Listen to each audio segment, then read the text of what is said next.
Time. Time is more valuable than money.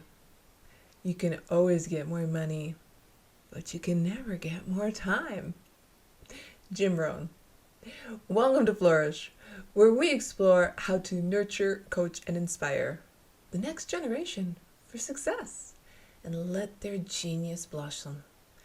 I'm your coach, Diane Planidin, and you probably guessed, today's theme is all about time, that precious commodity we all have the same amount of. And it doesn't matter who you are, what you do for a living, how much money you make, where you live in the world, nobody gets any more time than another. So how do you spend your time? Do you feel there's just not enough of it? Do you feel that you are never getting anything done? Do you feel overwhelmed that you don't have enough time and you just don't know where to start anymore? And by the way, I just want to put this out there right at the start of the show. Even if you don't have children or children at home anymore, these tips and tricks, well, they work for everybody. So have a listen. I'd appreciate it. Let's start with the first tip. 3 tips today. My favorite way of thinking about time is to work backwards. Then you know how much free time you actually have in the day. Not every day is going to be that way. There are things that come up at the last minute, unexpected. You have to budget your time accordingly and then set your priorities.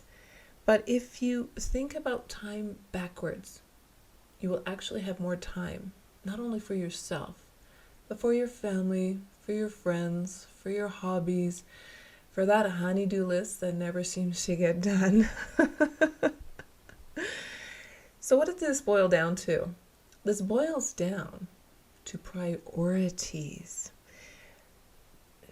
Before you even get out of bed, you can do this. Work backwards. Think, what is the biggest priority of my day today? And by that I mean you want to get some clarity. Clarity before you even get out of bed. Because that will keep you on track and resist all those other temptations, all those shiny objects that distract us, all those weapons of mass distraction, which are usually in the form of technology, usually in the form of domestics to do, and usually in the form of literally procrastinating. So before you let those temptations befall you during the day, think about what you absolutely positively have to get done. That is your top priority. Some people prefer to start with the hardest task of the day. What is really hard today? I want to get it over with. I want to get it done, and the rest of the day is going to be gravy. I love those people. But before you think about being one of those people, ask yourself, is it going to change my life? Is it going to impact my future and that of my family? And that's usually when the procrastination kicks in. The idea here is to have a task that is the most important one and really does make an impact on your future. Whether it's school, making that difficult phone call, saying no, or simply just getting that report done that you've been meaning to get done for a long time. By the way, this works for your thoughts too. If you tell yourself, for example, I'm always late. I will never fill in the blank. What will you never ever do? Then that's exactly what's going to happen. It's actually quite fascinating because I went through this myself last year where I was overloaded and I didn't realize it. I was always late and I didn't realize it. I consciously always thought of myself as somebody who's always on time. And the realization came when somebody literally said to me, "You're always late. Why are you always late?" And I thought, what? Who, me? I am. I have been. I apologize. Like, seriously. I had actually been surprised by this, but then I realized I had to remind myself and tell myself, I'm never late. I'm never late. And my internal clock just switched gears and I was never late again, and thank you very much. Maybe besides the odd problem with traffic or something beyond control. Only get upset about those things you can't control. So I worked my way backwards. I looked at the big picture. I thought, how am I going to approach the day so I can respect other people's time? As myself as well. So when you're late, people get the impression you don't care, that you don't value their time. And that wasn't the reason I was late. The reason I was late is because I was overwhelmed. And that state of overwhelm, I didn't realize the impact that was having on others. So kind of dominoes in that regard. Work backwards in time. Plan your day. Plan your week. Plan your month. Plan your year. But wake up in the morning and have a conscious thought about how you see the day evolving. It helps me no longer be late. The second way is to actually time yourself doing various tasks. Whether it's, homework, housework, or even how much time you're burning on social media or procrastinating long enough that somebody else gets the job done. And sometimes that's not a good thing, depending on what that job is. So before you get overwhelmed and feel that task is going to take too much of your precious time, that commodity that we all have the same amount of, time yourself.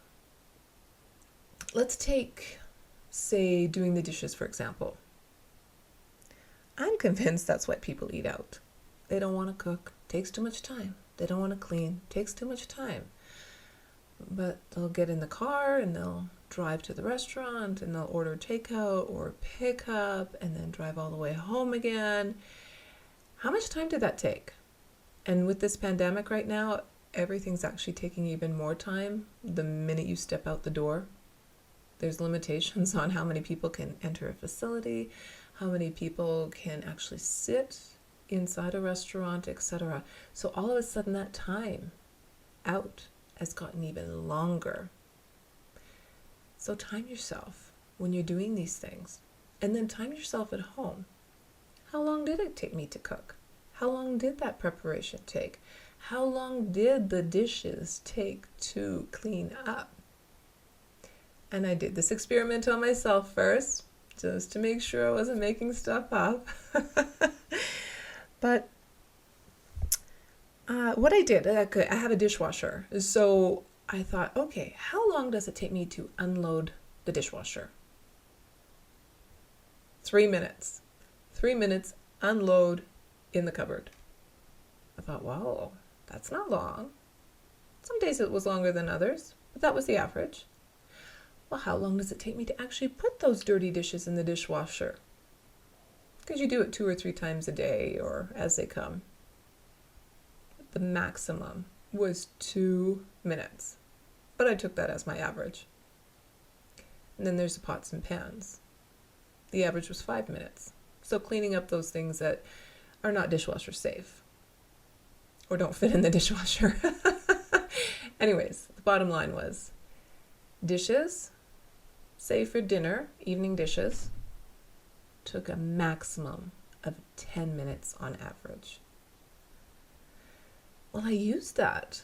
I used that new information to, convince myself it's not going to take time at all. And convince myself that eating out, well, in the long term, that's not going to save me time. I'm going to burn energy, burn fuel. I'm going to, eat food that I don't know how it was prepared and didn't know if there's hidden sugars involved. And, then that dominoes down into my future health. I'm not going to go down that rabbit hole today, but I am going to stick with the time factor. Convince yourself on your time usage and justify your time usage, and do that by realizing where your time is going. If you can talk yourself into it, you can talk yourself out of it. Let me say that again. If you can talk yourself into it, the dishes are only going to take 10 minutes, then you can talk yourself out of it. Oh, the dishes are going to take forever. When you are justifying your time usage, you're actually convincing yourself your use of time is optimized. What do I mean by that? Well, if you try this technique, you will realize you can easily gain momentum and honestly have more time in your day for those things that matter. I mean, take that dishwashing example I just gave you. So I figured out it took me 10 minutes. Maybe approach your family and say, hey guys, 10 minutes? Can I get 10 minutes of your help for the dishes? And you already know it's going to take less time because many hands make light work, and it's a bit less overwhelming, not as daunting, and it'll be shorter and easier to do. That's just one example. Try something out for yourself and do a comparison on the actual amount of time it's taking. And my third tip today is to stretch. Yes, stretch yourselves. Not too thin, but just a little nudge. We humans, well, we're quite amazing when we have to step up to the plate. And yes, I'm going to use a baseball analogy as an example. So you go to a baseball game and it gets rained out or rain delay. It is going into extra innings. Every single person, the players, the media, the spectators, the vendors, the bars, the parking attendants, all find more time to let that game finish because everyone's excited to be there. Everyone wants to see what the end result's going to be. And there is this energy field where forget about time. We're here and we're excited and we want to watch the game to the very end and root for our team. It's because it's important to you. It's really, really important to you because now you've gained the momentum. You've gained the momentum and you have made more time for what's important to you. It's a sense of urgency. It's a sense of belonging. It's a sense of fulfillment where you squeeze that extra time in. And if we did all the things that we are capable of, well, we would literally astound ourselves. That's actually a quote from Thomas Edison. So, he quite accomplished. So think about how you can stretch. Think about how you can set a goal, set a date, set a deadline, and stretch yourself to reach that. It might even be imaginary, because let me tell you, there's a lot of people working at home now. There's a lot of people homeschooling their children now, or having to make extra time in their schedule to juggle things around. You're stretching and you're growing and you're accomplishing it, and you have these miniature little deadlines that are actually imaginary deadlines, but because you've set them in your mind to accomplish them, you're reaching them. And that's what I mean about stretching. You really just have to trick yourself, talk yourself into it. What's important? You keep moving forward, one step at a time. And by stretching, well, the end result is equanimity. It's balance. You find a new balance. And you're like, wow, how did I ever get all that stuff done? That's amazing. And give yourself a pat on the back, okay? Because when you bring yourself to more balance, you will stretch and grow and learn and be and do. And it's going to be amazing, because when you think about these things, when you had to think the only way to succeed is to finish the game, and what you're really doing is a little workout for your brain without even realizing it. It's personal development. And I know I quoted Jim Rohn when I first began this episode, but he talked about personal development and how when you work harder on yourself, the rest will follow. So you work hard on yourself, and that is not easy, and it's a daily occurrence. But what happens is the overwhelm becomes less daunting. Pay attention. You'd be amazed how much you're stretching yourself every day if you choose to do so. Think of time as a little acronym. I love that. T, temptations. Resist them. Those are distractions. I, impact. What is the impact on you and your future and those around you? Momentum. Choose, and it gets easier to do. You gain momentum, you decide upon it. And finally, E, equanimity, balance. You will have balance. There's nothing better. So all you people listening at home or in your cars or on the podcast or watching YouTube, thank you. And you really can listen to this episode a few times. Like, think about it. I had to remind myself just exactly on this topic to bring myself back into balance. And September will be here before you know it. And the schools, well, they're still working on scheduling and how this is all going to look in the big picture, but you need to start preparing now. And even if you don't have children, what if you have employees that have children?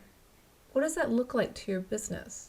How are you going to adjust? Like, everybody, and I mean everybody, is going to have to adjust so we can all get through this together.